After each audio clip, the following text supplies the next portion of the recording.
You ever feel it? That constant low-grade buzz of anxiety? That feeling that you're always plugged in but never really there?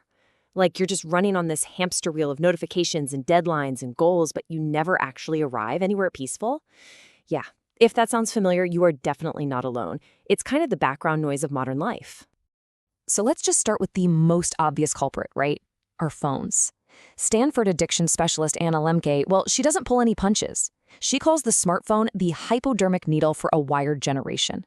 See, our relationship with these devices, it's often not just a bad habit. It's an actual addiction, and it's engineered to keep us coming back for just one more little hit of dopamine. And this image, yeah, it kind of says it all, doesn't it?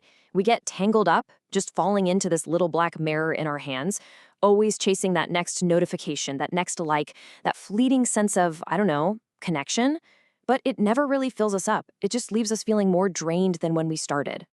But, it's not just our phones. The problem goes way deeper. We've kind of adopted this keeping score mentality for life itself. An economist named Joseph Schumpeter wrote about how we chase money and accomplishments not for what they are, but as an index of success, a symptom of victory. It's like we're playing a game we can never really win. But here's the thing. All this frantic chasing on the outside, it's often just a cover. It's a way for us to avoid dealing with our own unruly inner world. And this is a really crucial insight from a lot of psychological research. That relentless drive to just work, that workaholism that our culture sometimes celebrates as ambition, so often it's not about success at all. It's a coping mechanism. It's an attempt to just outrun or numb those really uncomfortable feelings of anxiety and depression. And if you think this inner chaos is some new 21st century problem, well, just listen to this description of anger. It sounds intense, right? The blazing eyes, the quivering lips, the hissing breath. That wasn't written last week. It's from the Roman philosopher Seneca, almost 2,000 years ago. The tech has changed for sure, but the raw, chaotic emotions inside of us, they are exactly the same. Which, it raises a really powerful question. If the problem is ancient, could the solution be ancient too? This idea points us toward a totally different kind of fix, wisdom from the ancients. This gets to the absolute heart of it. What if we've been trying to solve these timeless human struggles with all the wrong tools? What if our modern anxieties aren't new at all, but just ancient problems wearing a new disguise? And it's not some fringe idea. Modern thinkers, like Arthur Brooks here, are making this exact point. They're realizing that our modern approach to happiness, chasing pleasure, avoiding pain, racking up successes, it's just fundamentally broken. We need a better framework. And it turns out one has been sitting there waiting for us this whole time. The original guides were these guys, thinkers from ancient Greece and Rome. And they weren't just thinking abstract thoughts. They were like practical psychologists. They were wrestling with the exact same questions about anxiety and purpose and distraction that we are. And they created what is essentially a user's manual for the human mind.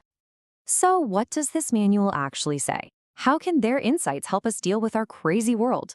Well, let's take a look at their blueprint for tranquility. Okay, so Aristotle kicks things off by totally flipping our idea of happiness on its head. He called it eudaimonia, and it is not a good feeling you chase, and it's not some destination you finally get to. He said it's an activity.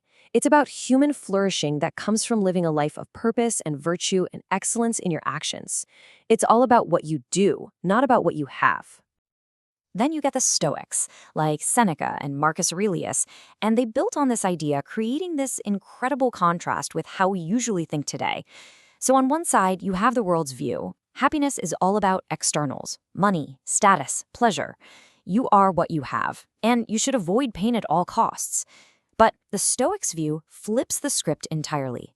They say happiness comes from your internal world, your virtue, your reason, your self-control. You aren't what you have. You are how you choose to respond. And challenges? Oh, you don't run from them.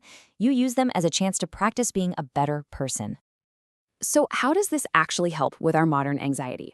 Well, the Stoics offered a super clear 3-step process. First, figure out what you can control and what you can't. That flood of emails? Can't control it. Your reaction to it? 100% within your power. Second, and this is huge, remember that it's not events that cause you pain, but your judgment about them. Your post didn't get enough likes. The lack of likes isn't the problem. It's the judgment that your self-worth is tied to it that causes the sting. And third, you reframe every single obstacle as an opportunity. Total game changer. The Roman Emperor Marcus Aurelius, literally the most powerful man in the world at the time, he captured this internal focus perfectly in his private journal.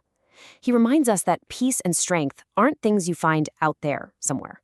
They're an inner wellspring, a fountain of good that can never ever run dry, as long as you just keep digging.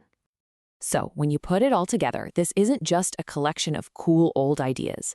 It's a profound challenge to our entire modern way of life. It's a call to action. It's a call for living an examined life.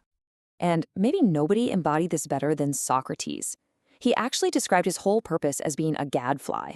You know, that annoying fly that stings a horse to wake it up. He saw his job as waking people up from their lazy, unthinking lives. He just pushed everyone he met to constantly examine their own beliefs and their own actions, all in the pursuit of virtue. So here we are.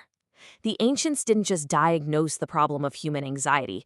They actually left us a map. It's a path away from that chaotic chase for things outside of us and toward an inner, unshakable peace. The only question left is the one for us. Are we brave enough to actually follow it?